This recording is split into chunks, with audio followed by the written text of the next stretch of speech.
সাকিব আর মাশরাফির বিষয়টি এটা রাষ্ট্রীয় একটি সিদ্ধান্ত। আমি চাই যে খেলাধুলার ভিতরে যাতে রাজনৈতিকরণ না করা হয়, দলীয়করণ না করা হয়।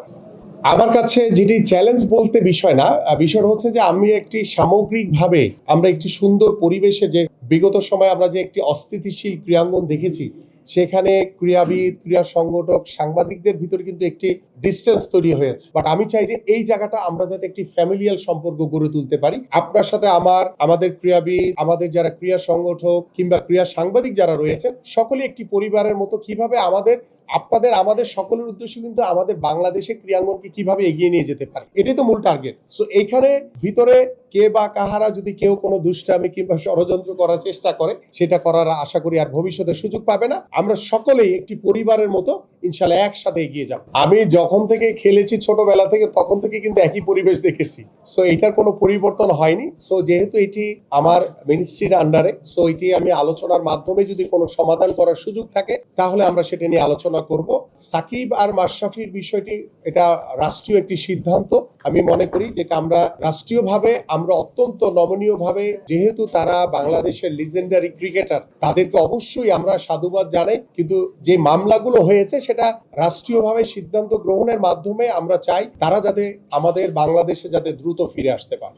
একদিন এটা সম্ভব না, কারণ দীর্ঘদিনের যে চর্চা সেটাকে একটি জায়গায় নিয়ে আসতে হলে একটু সময় লাগে। এক্ষেত্রে আপনাদেরও সহযোগিতা লাগবে। আমি চাই যে খেলাধুলার ভিতরে যাতে রাজনৈতিকরণ না করা হয়, দলীয়করণ না করা হয়, এবং যারা খেলাধুলাকে ভালোবাসে, যারা ক্রীড়াঙ্গনকে ভালোবাসে, সেই মানুষগুলোকে আমরা স্পোর্টসের বিভিন্ন সেক্টরে দায়িত্ব দিতে চাই। পাশাপাশি দেখেন, ক্রিকেট বোর্ডের নির্বাচন নিয়ে আমি বিগত সময় বলেছি, এখনো বলছি যে অনেক প্রশ্নবিদ্ধ একটি নির্বাচন হয়েছে। বাট যেহেতু এখন একটি দায়িত্বশীল জায়গায় রয়েছি, আমি তাদের সাথে বসে আলোচনার মাধ্যমে এবং আমার যারা ক্রীড়া সাংবাদিক আছেন আপনাদের মাধ্যমে বসে এটাকে কি করণীয় যায়, কিভাবে এটাকে আমরা উতরিয়ে ভালো একটি পর্যায়ে যেতে পারি। কারণ আপনার আমার সবার উদ্দেশ্য কিন্তু একটাই, সেটা হচ্ছে ভালোর দিকে যাওয়া।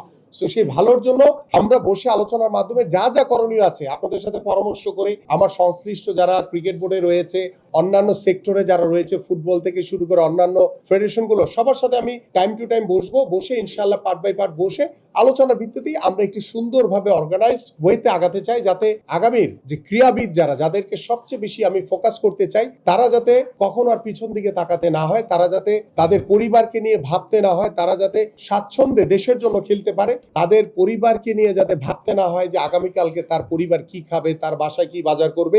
আমি সেই চিন্তা ভাবনাটা আমার খেলোয়াড়দের মাথা থেকে সরিয়ে দিতে চাই খুব দ্রুত সময়ের ভিতরে ইনশাআল্লাহ।